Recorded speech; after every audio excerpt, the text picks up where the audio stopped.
eu acho que a gente pode também passar para o ponto de documento base, documento orientador, para que a gente consiga sanar algumas dúvidas do que tem no documento, e muitas vezes a gente consegue ter um pensamento mais lógico, mais direcionado, não quer não, mais direcionado do que a gente quer, de proposta de subeixo.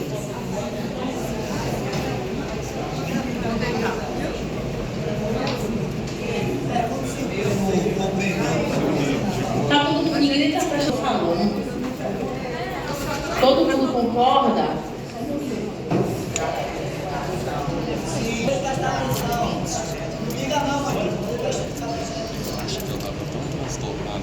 Podemos começar assim? Então, bora. Tem como botar o documento lá? Gente, o documento é grande.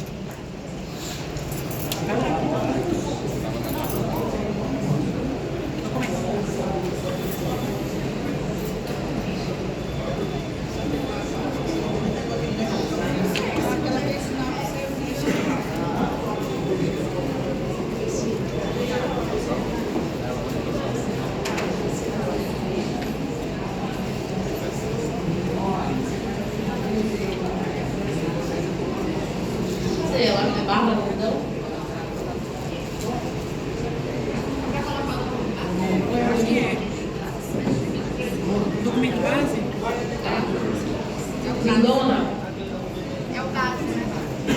Pode colocar aqui, pronto. Então, gente, a gente vai fazer assim. O documento orientador foi enviado para todos e todas. Então, eu vou abrir aqui para que a gente consiga dialogar, vai passar ali e a gente vai tirando nossas dúvidas, os pontos de dúvida, ok? Então, quem fez aí suas anotações, né, para contribuir, para tirar as dúvidas, as meninas da classe estão aqui e a gente vai fazer essa rodada para a gente poder, deixa eu passar ali que a gente vai... Oi? Documento base. Oi? É o base orientador. Tem os dois aqui, tem o base e orientador. A gente tem esses dois pontos. O primeiro é o base. Tanto faz. Tanto faz. Pode ser esse que tá aí já. Não, tá ótimo. Então vamos. Documento orientador na tela.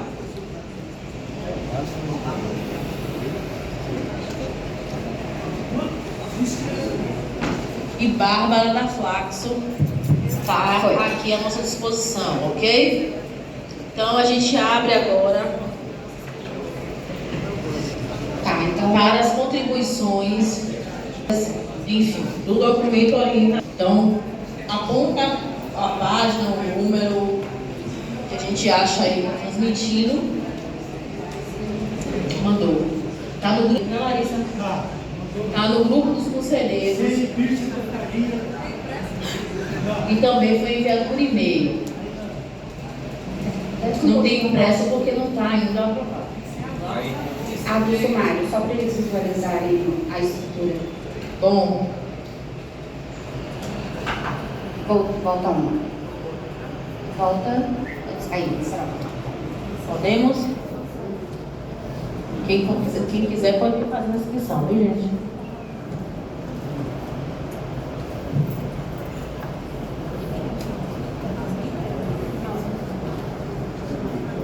Posso fazer uma introdução da estrutura, talvez, né, estimule um pouco mais a fala. Então, gente, boa tarde. Espero que o almoço tenha sido, né, contento. Vamos lá. O documento orientador, primeiro deixa eu fazer a diferença, né? A maioria de vocês devem saber, mas de novo não é obrigação também de saber exatamente a finalidade desses dois, para vocês entenderem por que a gente fica falando documento orientador, documento base. O documento base é o texto, a política que vocês querem colocar nos debates ali, né, no município, para embasar as prefeituras, os estados sobre o que debater dentro de suas etapas locais E o documento orientador, ele é um documento com uma finalidade muito técnica de transportar o entendimento do regimento e de todas as normativas que o Conselho delibera sobre a organização da conferência numa linguagem muito para colocar a mão na massa.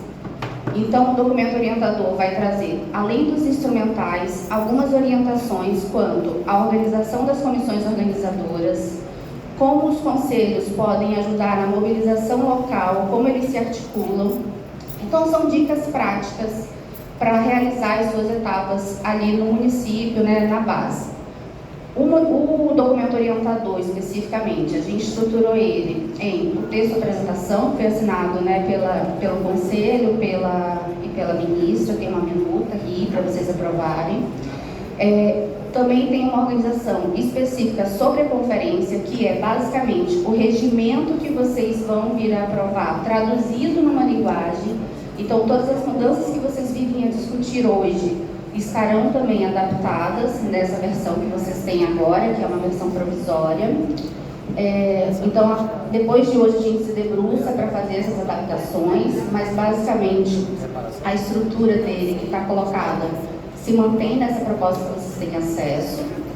Ele está dividido, onde a gente apresenta o temário muito rapidamente, porque aqui não é a ideia a gente inserir a discussão, mas mais apresentar para eles qual é o temário, porque o conteúdo vai estar no documento base. Depois, a organização dos participantes, então, como que sai essa conta dos participantes de cada etapa local, cada etapa prévia. E também o cronograma, então os prazos que as instituições organizadoras ali localmente têm para executar todas as etapas prévias, todas as etapas temáticas livres. Então, é um documento prático para o organizador pegar e saber como organizar a sua etapa.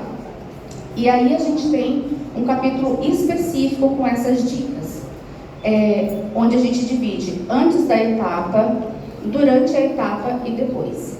O depois, ele tem, além do modelo de relatório, tem uma pasta que todos vocês também já podem ter acesso aí no documento, que vai trazer todos os instrumentais que uma prefeitura, um conselho local, um conselho municipal pode ter para organizar o envio das suas propostas, o envio dos seus delegados. Todos esses instrumentais também estão para análise de vocês, para complemento, revisão, enfim. Então, essa estrutura que está colocada, eu acho que é isso, Marina. Não consegui localizar esse documento. É o documento base, orientador não. Tá. Larissa, já você consegue mandar de novo, porque a Marina falou que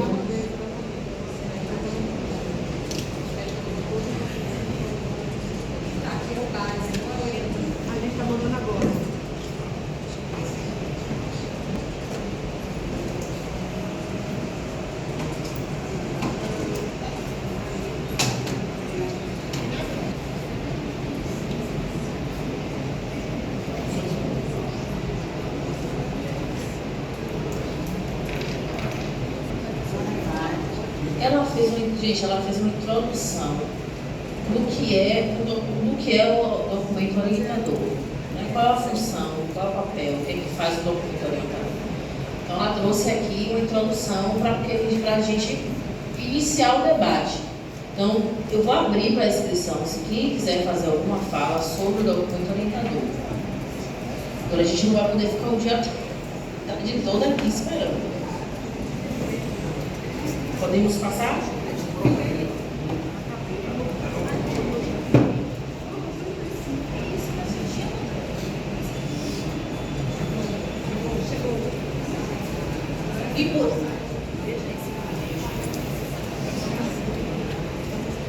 Alguém tem algo a contribuir com o documento orientador?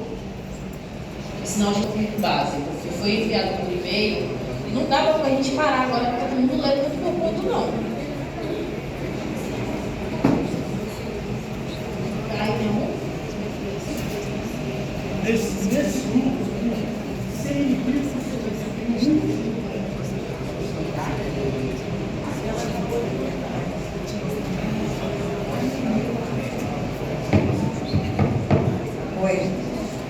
Assim, Agô, eu entendo a complexidade, o tempo. Quando eu falei aqui na minha fala, desculpa, Biane Sanches Rede, a Amazônia Negra, que a última coisa que a gente tem marinha é tempo. Mas isso também não significa que a gente vai sair daqui sem ver os documentos que são fundamentais para essa conferência. Eu não vou negar, eu não li esse documento. Eu passei um mês no processo de hospital com a minha mãe. Sempre me justifica que enterrei a minha mãe na sexta-feira. Eu não tive tempo de ler absolutamente nada. Mas minimamente que não se possa ler o documento todo, mas uma síntese desse documento expressivo. Quem leu, se apresente e faça uma síntese no microfone, para quem não teve acesso. Eu acho que é o mínimo que nós, como conselheiros, precisamos ter. Qual é o tema? Enfim, vai desenvolver para as pessoas que estão aqui a primeira vez, inclusive. Porque tem conselheiro que está aqui pela primeira vez. Tem suplente que está aqui pela primeira vez. Eu acho que também, em respeito a esses conselheiros, a gente merece essa síntese. Eu até entendo que o documento é gigante, é extenso, e que vai tomar tempo, mas que a gente também precisa ter essa síntese. Se puder, tudo bem. Se não puder, tudo bem também, empurra como tiver, e depois a gente arca com as consequências. Ok, Biane, agora sim. Vou ressaltar, focar de novo, que esse documento foi enviado por e-mail, ok? Que era bom ter tido uma leitura breve para que a gente conseguisse aqui ter uma visão, né, mais ampla do documento. Mas a gente falei, as meninas da classe vão fazer um resumo, né, do que é o documento, e depois a gente abre para a fala.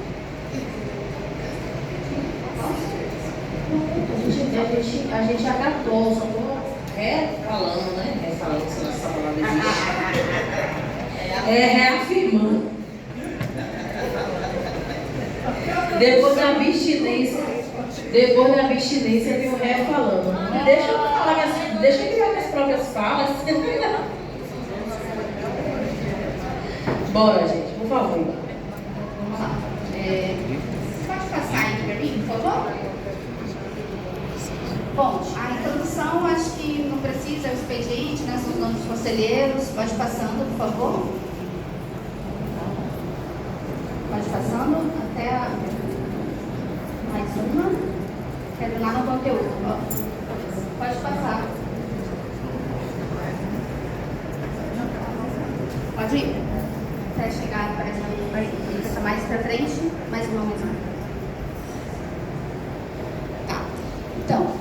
Esse capítulo sobre a conferência é onde a gente apresenta o temário, os objetivos da conferência, justamente para as etapas estaduais e municipais estarem também alinhados. Entre os objetivos da conferência, como vocês sabem, além dos tradicionais, tem ali o objetivo que reforça a questão do gênero, da diversidade. Então, isso também é um chama para os estados olharem durante as suas composições, não só das delegações, mas também no momento de organização, prever essa diversidade também nesse processo. Pode descer, por favor? Então, é onde a gente apresenta aqui os eixos e os subeixos, né, de uma forma mais sucinta, sem ser aquela leitura do regimento que tem, enfim, né, aquela leitura não muito agradável. Depois a gente traz os participantes, pode descer, por favor?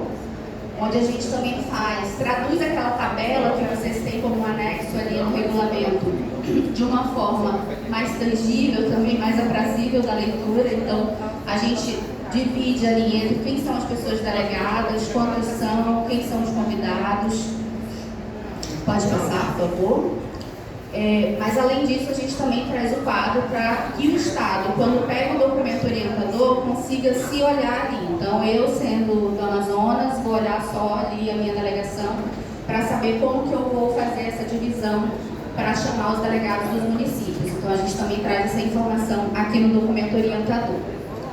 E aí traz alguns avisos que são importantes e que são valiosos para vocês, né? Então, traz a questão da divisão, a questão da porcentagem, que algumas informações não ficam tão óbvias ou então se perdem dentro da legislação do regulamento. Então, para cá a gente traz algumas dicas que são importantes para a comissão estar de olho. Por exemplo, a suplência, o modelo de suplência dessa conferência, que não é uma suplência nominal, é uma suplência de grupo. Então, algumas informações, como as pessoas estão muito acostumadas a realizar processos conferenciais nos seus espaços, podem fazer no automático. Então, aqui a gente realça as diferenças da organização de vocês. Pode passar, por favor? Pode passar. A gente também traz o cronograma resumido, então também não tem, né, aquela leitura data, marcadores simples, mas traz também essa leitura mais visual e explicando o que é cada etapa. Então, a gente vai trazer o que são as etapas prévias, pode passar.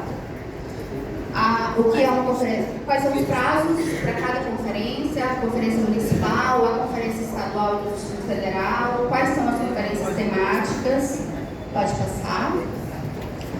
As etapas livres, né, quem pode organizar, os prazos estabelecidos para realização, a etapa digital e também aqueles avisos importantes, que a não realização de uma ou outra etapa prévia não impossibilita a realização da etapa estadual. Esses avisos de praxe, para a gente, talvez seja muito habitual, mas para as pessoas na ponta não seja.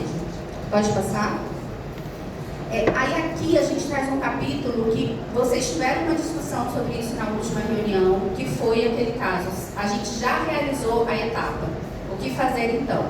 Então traz esses procedimentos de como validar a etapa, o que ele precisa revisar, o quadro de delegados, no caso, verificação se as pessoas continuam sendo, bem especificamente no caso governamental, se continuam sendo representações válidas para vir ao espaço da etapa nacional, passar para a próxima fase. Então, traz esse capítulo para explicar como uma etapa pode proceder. E aí também tem sobre a eleição, sobre como organizar o processo da eleição. Pode passar. Aqui é onde a gente trabalha com o produto da proposta. Então, a gente traz o processo de quantas propostas realmente cada estado trazem para a etapa nacional. Então, a gente explica o processo de a municipal envia para a estadual e a estadual sistematiza e manda contas para cá.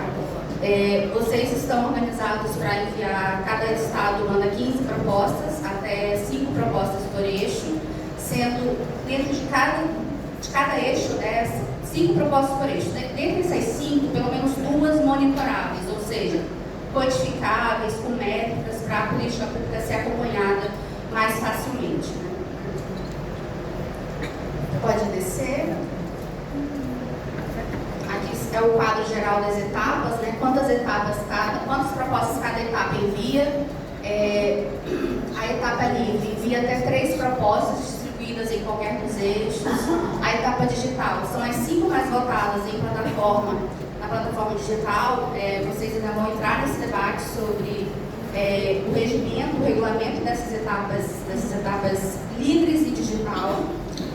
Também as conferências temáticas trazem até 5 propostas em qualquer um dos eixos, considerando que uma etapa temática não necessariamente vai discutir todos os eixos, alguns eixos são mais afins àquela temática, portanto a gente conversando ali com a secretaria, com a mesa diretora, orientou que deixasse essa métrica livre para as etapas temáticas. E a métrica das etapas estaduais do Distrito Federal são, novamente, 5 por eixo, 15 estaduais. Pode descer, por favor? E aí entram essas dicas práticas que eu reforcei um pouco aqui desde a parte da manhã. Então, o que fazer antes da etapa, quem organiza, a comissão organizadora, como ela pode se dividir. Próximo, por favor. Pode descer. Então, a gente sugere quais são os tipos de comissões, subcomissões que cada comissão organizadora pode fazer ali, ou, claro, ela pode fazer muito mais coisas, né? Mas a gente faz uma orientação básica de itens que eles não podem esquecer, como, por exemplo, a infraestrutura, olhar a questão de acessibilidade para participação, credenciamento, programação, comunicação. No caso da programação, por exemplo, a gente disponibiliza na parte de instrumentais uma série de possibilidades de programação. Então, a lógica é quase assim, a estadual, tendo recurso, ela consegue, com esses instrumentais, né, fazer uma organização relativamente rápida, porque a gente já fez um esforço de disponibilizar vários dos materiais já prévios, até a portaria, desde a portaria até os instrumentais de envio de propostas, por exemplo. Pode descer. Aqui a gente coloca uma proposta de responsabilidade das comissões organizadoras locais. Possivelmente a gente também orienta que eles façam uma portaria, né, localmente para estabelecer essas comissões organizadoras, tanto os nomes de quem compõe, quanto as subcomissões também. Pode descer, por favor. E aí outras dicas sobre como mobilizar a mídia, utilizar a rede local, né, do tema, utilizar o conselho, a abrangência do conselho, como divulgar os eventos e a mobilização da etapa, fazer algumas etapas prévias, até o processo de formativo durante a etapa a gente também orienta, faz uma proposta de emenda das palestras de cada tema. Pode descer, por favor. Aí vem durante a etapa, pode descer, a gente fala sobre aquela questão da infraestrutura, o que deve ser organizado, o que deve ser observado no local, locais com ampla acessibilidade, para poder garantir a participação dos mais diversos participantes. Pode descer, por favor. Aí tem essa sugestão que a gente falou, né, sobre blocos de atividade, tem que ter uma mesa, tem que ter, entre aspas, tá? Porque, de novo, esse documento é um documento orientador, mas vocês acabam normatizando a realização lá no local, né? Vocês orientam o que vem para cá. Mas, de certa forma, eles têm uma série de poderes ali locais de como orientar, de como organizar a sua etapa. Mas a gente tenta fazer com que o documento orientador seja um compatibilizador entre todas as etapas, para que todas sigam uma mesma norma, o mesmo ritmo. Pode descer, por favor. Então, aqui a proposta de programação, cada uma mais ou menos estadual ou municipal pode ter. Pode descer. Outras dicas sobre a possibilidade de fazer assembleias temáticas, outras dicas de crachás, com QR Code, pode ir o documento de kit de participante. E aqui no final, nessa pós-etapa, quando a gente coloca o modelo do relatório final já pronto para preenchimento. Então, a gente coloca essa pasta que está online, que todos podem acessar, onde vão ter todos esses instrumentais que eu fui citando aqui na fala.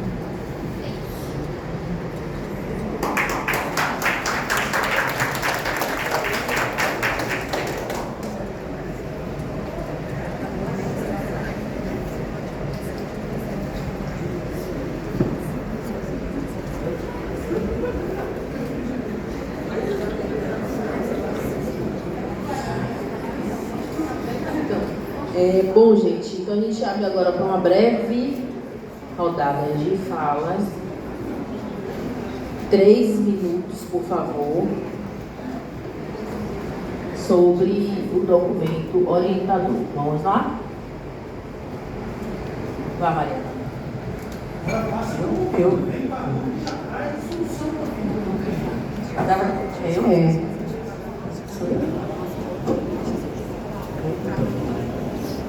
Elaine, do Instituto Alma Preta. Eu vi aqui que tem o quadro de participação. Não. Você nem falou e eu já levantei o vídeo. Vamos lá, Elaine, Mariana, Biane estava levantando e saiu, foi? Biane.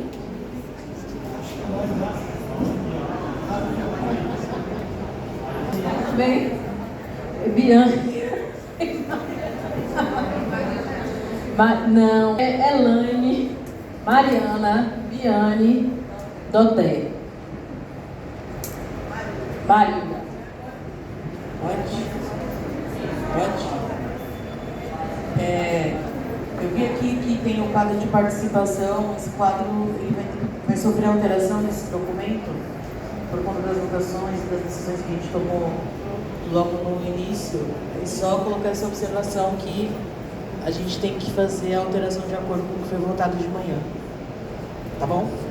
É isso. Mariana.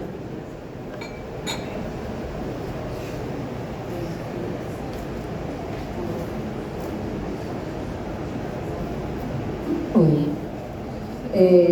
A minha pergunta é sobre essas propostas que são resoluções no total e monitoráveis, né? Queria entender um pouco da razão dessa decisão, sabe? De fazer essa diferenciação, porque eu acho que causa um estranhamento, como se as demais propostas não fossem monitoráveis e só 2 dessas 5 fossem monitoráveis. Eu acho que pode passar essa falsa impressão. E eu também não sei se nesse fluxo das propostas, não sei se nesse fluxo vai ter algum tipo de diferenciação de caminho diferente para elas, né? Então, senão pode causar estranheza, 2 tipos diferentes de propostas.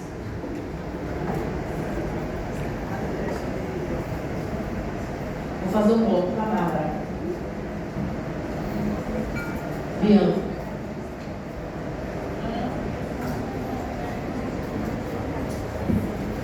Bom, eu também tinha essa mesma dúvida sobre o que é esse monitorados. Mas a minha questão também que me preocupa, Marina, é em relação, temos todos os documentos da conferência prontos, está tudo lindo, tudo lá, já está encaminhado. Mas eu só queria colocar uma questão que de alguma maneira nós pudéssemos colocar para os estados o prazo para os decretos da conferência estadual. Porque a conferência estadual ela é para maio, nós já estamos em novembro, e lá no meu estado, pelo menos até aqui, ninguém fala em conferência estadual. E nós sabemos também, no meu estado, é 144 municípios, e menos de um terço já fez a conferência, por conta. Fica aquele discurso do prefeito. Porque eu fui da gestão estadual e o questionamento do prefeito mas e aí, o que legitima isso? O estado não tem decreto estadual, só o federal, enfim. Então, eu penso que a gente, neste mesmo documento, que a gente também coloque uma provocação para que o estado faça o seu decreto. Tá? Para que a gente possa garantir que todos os estados, pelo menos a maioria deles, consigam participar. Se a gente já conseguiu vencer esse questionamento que nós tínhamos em relação aos outros municípios que já realizaram a conferência com o tema da gestão passada, e o que nós íamos fazer com isso está superado, mas que a gente consiga, não sei se está, mas a gente consiga fazer dentro desse documento uma provocação para que o Estado dá um teto até janeiro, que esses decretos estaduais estejam todos no monitoramento do MIF, por exemplo, do Conselho Nacional, para que a gente tenha um monitoramento de quantos estados nós já temos decretos de realização de conferência, tá? Obrigada, conselheira. Doutor, por favor, depois é a Marina.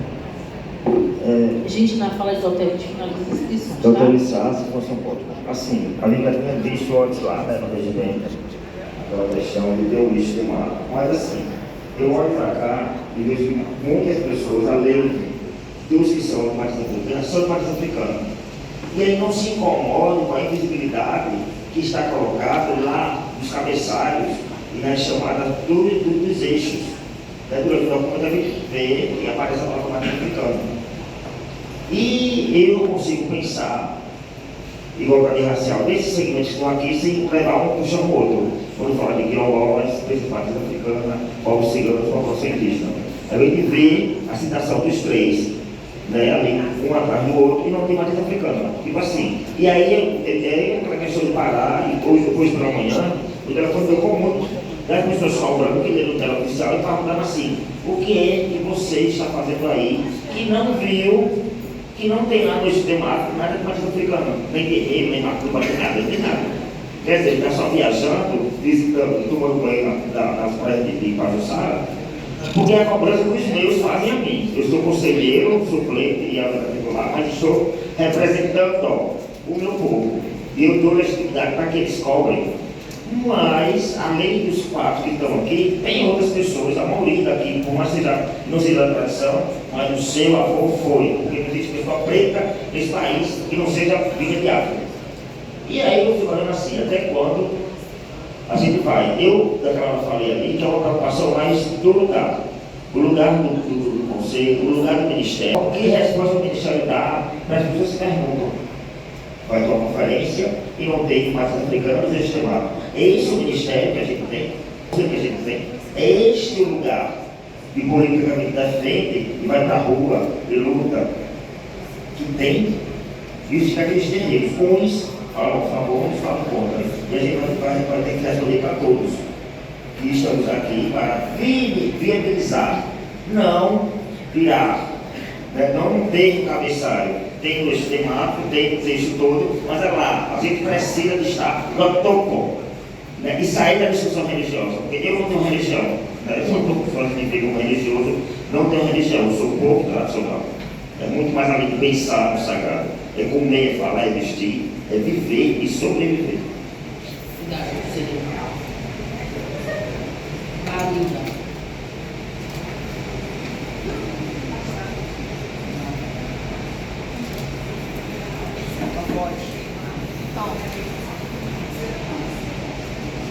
Olá. Na verdade, Marina, já na fala que recebeu, já colocou a pergunta era mais esclarecedora. Era perguntar para saber que o que foi debatido de manhã, o que foi aprovado pela manhã, se vai refletir nesse documento aí, porque eu acho que vai ter que ter um ajuste. E se o que foi debatido de manhã vai ser encaminhado para o Conselho validar, né? Aprovado. Era só isso. Nossa proposta, que a gente inclusive colocou para quem entrega, eu expliquei como final da primeira mesa, né? Que a gente colocou aqui a aula da infraestrutura. E aí eu quero saber para quem a gente vai também. Falar que a gente vai votar. Para lá, entrega? Não, a gente vai votar. Né? As propostas. Não, mas você não pediu para fazer isso? Ah, entendi. Vocês querem entregar o princípio. Ah, porque você pediu que a gente elaborasse, né? sim, é para falar, para a gente votar, entendeu? Mas pode fazer também, se você já deixar aqui, faz. Vocês falam daí, eu falo daqui. Bom, a gente... Cadê Bárbara? A gente fez um bloco, né, de perguntas. Você quer?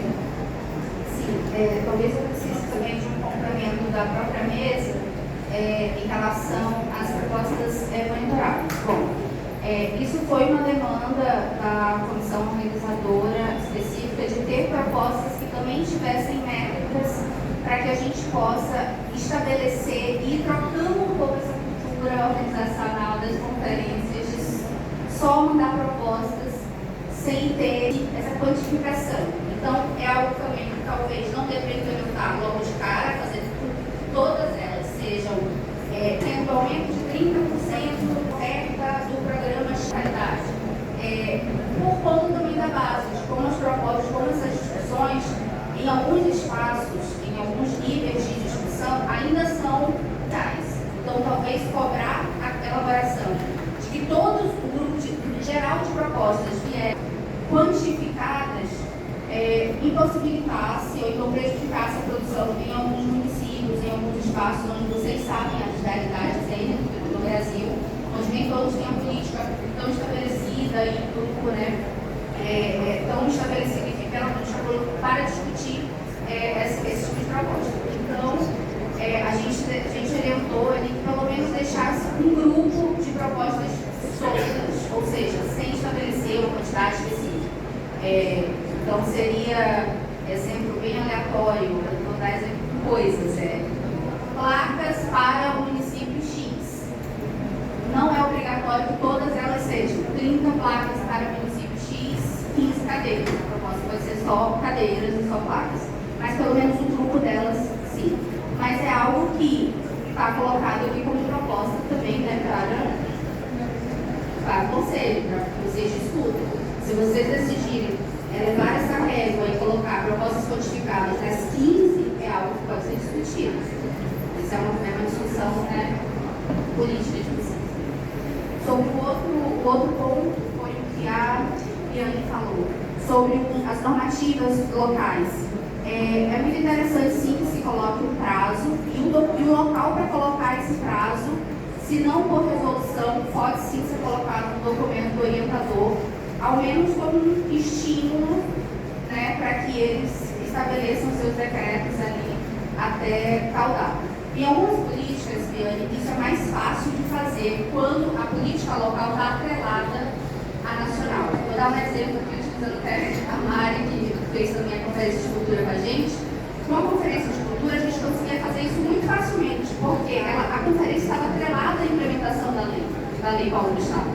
Então, se o Estado não fizesse a convocação da conferência, ele também não receberia ali o fomento. Então, em algumas políticas isso é mais fácil. Eu não sei se aqui é tão fácil amarrar essa obrigatoriedade. Por isso, talvez, cabe uma recomendação, numa resolução ou uma recomendação no documento orientador. De fato, não sei o nível aqui de entrelaçamento da política dos níveis ali locais. Mas é uma ótima sugestão, sim, a gente colocar na recomendação.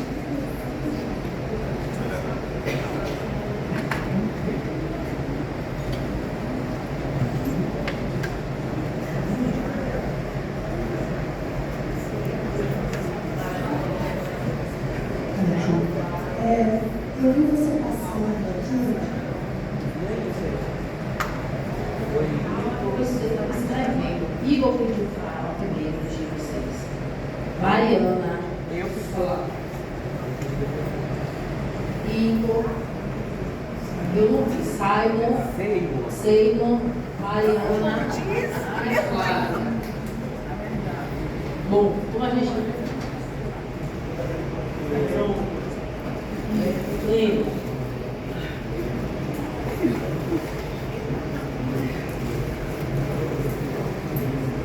A gente vai dar um tempo menor, tá?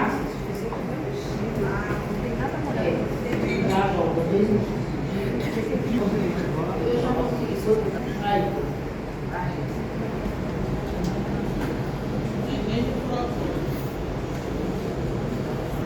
Igor Prazeres, Coordenação Nacional dos Estados Unidos.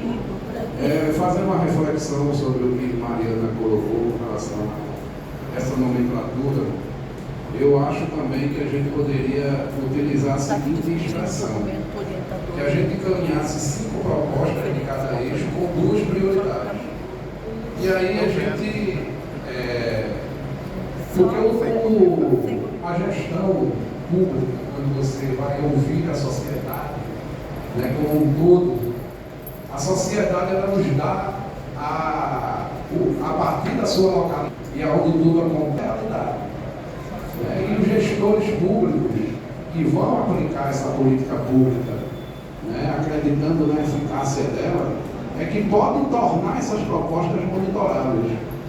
Esse é um desafio também de quem é gestor público, de pegar aquilo e inclusive do que a gente dialoga sobre a reforma do Estado, porque a máquina pública, inclusive, ela não foi preparada para atender a sociedade naquilo que ela mais precisa. Isso é uma construção dos nossos governos mais progressistas, que inclusive tem criado dados, como o Bruno trouxe aqui, aí nas suas 130 páginas, eu também queria ter acesso assim que ele publicar aí, para poder a gente ter esses dados e transformar isso em política pública monitorável.